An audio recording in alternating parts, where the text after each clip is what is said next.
Bonjour à tous, donc aujourd'hui je ne suis pas à Montluçon, je suis à Méry-les-Bains et je suis venu en marchant, mais les équipes arrivent en courant. Donc on va découvrir cette belle opération, la France en courant, et aujourd'hui c'est l'étape de Méry. On peut les applaudir, ils ont fait près de 200 km en relais. Aujourd'hui, ils sont en tête du classement général de cette course, de cette France en courant. Ce sont tous des champions, ce sont des athlètes confirmés de marathon. Et on les applaudit bien fort, l'équipe Rio Glace, messieurs, dames, ici même à Méry-les-Bains. La France en courant, c'est une épreuve formidable où les coureurs et les garçons et filles ont beaucoup de mérite. Ils parcourent la France chaque année en faisant 2700 km environ en 14 jours de course. Ce qui ramène à dire que c'est des étapes tous les jours entre 180 et 200 km faites par des équipes de 8 personnes en relais. Alors le but, c'est déjà une référence pour des champions de faire cette épreuve. Arriver à terminer l'épreuve, c'est une référence. Quelqu'un qui a fait la France en courant, c'est une sacrée référence dans le monde du sport. Alors la particularité de notre épreuve, c'est que nous faisons en alternance une année les Alpes, une année les Pyrénées.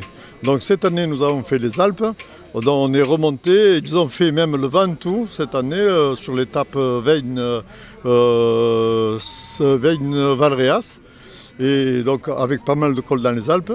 Et on remonte là maintenant, donc aujourd'hui étape Néry-les-Bains, demain Châtillon-sur-Indre, ensuite la Suze-sur-Sarthe. Et le final se fait toujours à Bernay, ça sera la 30e fois que l'arrivée finale se fait à Bernay, parce que l'initiateur et le créateur de cette épreuve était artisan boulanger pâtissier à Bernay. Alors cette année nous avons 4 équipes seulement. Alors habituellement on tourne aux alentours entre 8 et 12 équipes. Et cette année en raison du Covid, nous ne pouvions pas garantir la faisabilité de l'épreuve jusqu'à la mi-juin pratiquement. Et ensuite ça a été très difficile pour des équipes de conclure leur équipe parce que la difficulté c'est d'avoir des équipiers de libre en vacances si on peut dire pendant 14 jours. Ensuite on avait une équipe depuis 2 ans Team Défense, mais ces militaires-là étaient en mission, donc il fallait qu'ils aient un agenda bien précis longtemps à l'avance pour pouvoir se focaliser sur l'épreuve.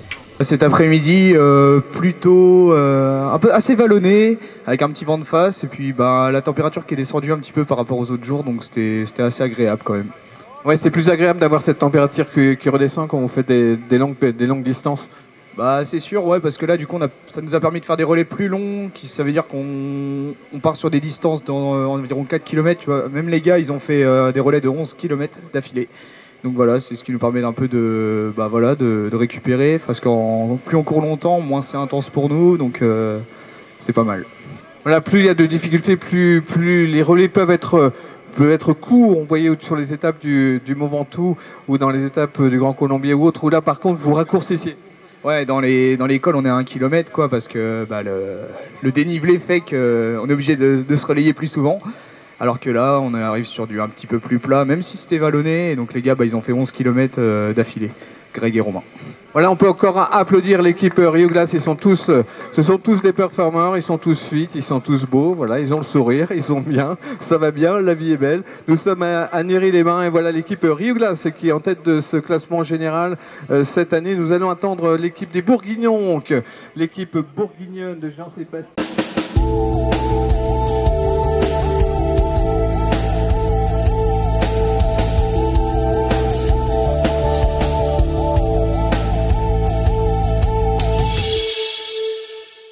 Pourquoi on retrouve beaucoup de boulangers sur cette opération de la France en courant? Eh bien, c'était instauré par les boulangers au départ. Eh bien, il y a M. Pic qui est là-bas, qui est un des instaurateurs, voilà. Et ça fait 32 ans que ça existe et qui traverse la France en courant et qui font appel à des boulangers pour se faire les relais étapes et solliciter les mairies pour être accueillis. Alors, à côté de toi, on a Loulou qui dit Loulou, mais il s'appelle Louis. Et Louis, comme on peut le voir avec sa belle tenue, c'est un MOF. Un MOF, c'est un meilleur ouvrier de France. Je suis enchanté d'être venu sur le centre de mon ami. Alors, Sébastien, c'était votre élève? Sébastien a passé d'abord le CAP avec mon collègue Jacques Souillat. Et après, moi, je l'ai eu en brevet professionnel. Pendant 2 ans aussi. Oui, Et après, bien sûr, il a beaucoup évolué et vous voyez le résultat qu'il en est aujourd'hui. Je suis très fier pour lui et vous voyez, c'est lui qui m'a emmené à Paris sans me dire la raison quand j'ai reçu cette médaille. C'est la médaille EBI, hein, élite de la boulangerie internationale. Et ça, Sébastien, il l'a pas, cela. Non. C'est les boulangers qui sont méritants, les meilleurs ouvriers de France, et pas tous les meilleurs ouvriers de France, voilà, qui ont été reconnus à travers le monde. Voilà, c'est une médaille, c'est un titre international. Nous sommes 3 en France à avoir cette distinction.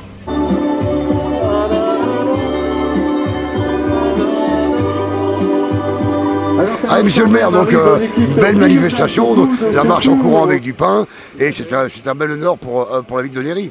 Bien, c'est un bel honneur pour la ville de Néry d'être sélectionné parmi les étapes.